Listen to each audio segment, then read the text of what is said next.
पूर्व सीएम शिवराज सिंह चौहान को पीएम मोदी ने बुलाया दिल्ली, कर दिया बड़ा वादा।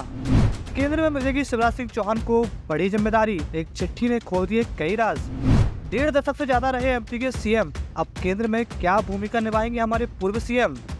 मध्य प्रदेश में विधानसभा चुनाव में मिली जीत के बावजूद भाजपा ने शिवराज सिंह चौहान को फिर से मुख्यमंत्री नहीं बनाया। अब पूर्व मुख्यमंत्री शिवराज सिंह चौहान मोदी सरकार में कृषि मंत्री बन सकते हैं। इसके कयास इसलिए लगाए जा रहे हैं क्योंकि पीएम मोदी की शिवराज सिंह चौहान को लिखी चिट्ठी से ऐसा लग रहा है। पीएम मोदी को लिखी चिट्ठी में ये संकेत मिले हैं जिसमें उन्होंने शिवराज सिंह चौहान को लिखा है कि जब बात कृषि की आती है तो आप एक प्रेरणा स्रोत के रूप में उभरे हैं। कृषि और उससे संबंधित क्षेत्रों में आपके दूरदर्शी नीतियों ने मध्य प्रदेश में किसानों के जीवन में सकारात्मक परिवर्तन किया है। पीएम ने लिखा, छात्र राजनीति, संगठनात्मक क्षमता और 4 बार मुख्यमंत्री के रूप में आपका विशाल राजनीतिक अनुभव रहा है और आपके कार्यकाल में मध्य प्रदेश बीमारू राज्य से निकलकर अग्रणी राज्यों में शामिल हुआ है। आपने राज्य में सकारात्मक विकास किया है, महिलाओं, बच्चों और युवाओं को सशक्त बनाने के लिए कई योजनाएं लागू की हैं। जनता आपको अपने परिवार का हिस्सा मानकर अपने मामा जी कहकर सम्मान देती है।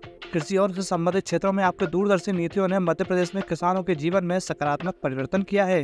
पीएम मोदी ने अपने पत्र में आगे लिखा, चाहे वह विज्ञान के साथ उत्पादन को आधुनिक बनाने के लिए संस्थानों की स्थापना हो, उपज के प्रभावी मार्केटिंग के लिए नए आयामों को स्थापित करना हो, विकास संबंधी कार्यों में स्वयं सहायता समूह को शामिल करना हो, जब कृषि की बात आती है तो आप एक प्रेरणा स्रोत के रूप में उभरे हैं। विदिशा से आपका लगातार 5 बार चुने जाना जनता की सेवा करने की आपकी प्रबल प्रतिबद्धता को परिलक्षित करता है। मुझे विश्वास है कि संसद में आप जनता जनार्दन का भरपूर आशीर्वाद लेकर आएंगे और नई सरकार में हम सब आपके साथ मिलकर देशवासियों की आशाओं और आकांक्षाओं को पूरा करने का हर संभव प्रयास करेंगे। आप जैसे ऊर्जावान साथी मुझे संसद में मजबूती प्रदान करेंगे। आपको चुनाव में विजय होने की शुभकामनाएं। पीएम मोदी ने यह भी कहा, मैं आपसे कांग्रेस पार्टी और उसके इंडिया अलायंस के विभाजनकारी और भेदभावपूर्ण उद्देश्यों के विरुद्ध मतदाताओं को जागरूक करने का आग्रह करता हूं।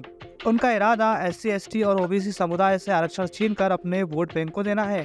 भले ही धर्म के आधार पर आरक्षण असंवैधानिक है, वे लोगों की मेहनत की कमाई को छीनकर अपने वोट बैंक को देने पर तुले हुए हैं। कांग्रेस ने यह भी स्पष्ट कर दिया है कि वे विरासत कर जैसे खतरनाक विचारों का समर्थन करेंगे। इन्हें रोकने के लिए देश को एकजुट होना ही होगा। लोकसभा चुनाव के बीच पीएम नरेंद्र मोदी की चिट्ठी पर मध्य प्रदेश के पूर्व सीएम और विदिशा से बीजेपी के उम्मीदवार शिवराज सिंह चौहान की प्रतिक्रिया भी सामने आई है। उन्होंने पत्र को लेकर पीएम मोदी के प्रति आभार जताया है। उन्होंने कहा कि आज पीएम नरेंद्र मोदी की गारंटी पर विदिशा रायसेन लोकसभा क्षेत्र की जनता के साथ पूरा देश ही भरोसा कर रहा है। उन्होंने दावा करते हुए कहा है कि इस बार 400 पार के संकल्प को पूरा करने के लिए जनता का साथ जरूर मिलेगा।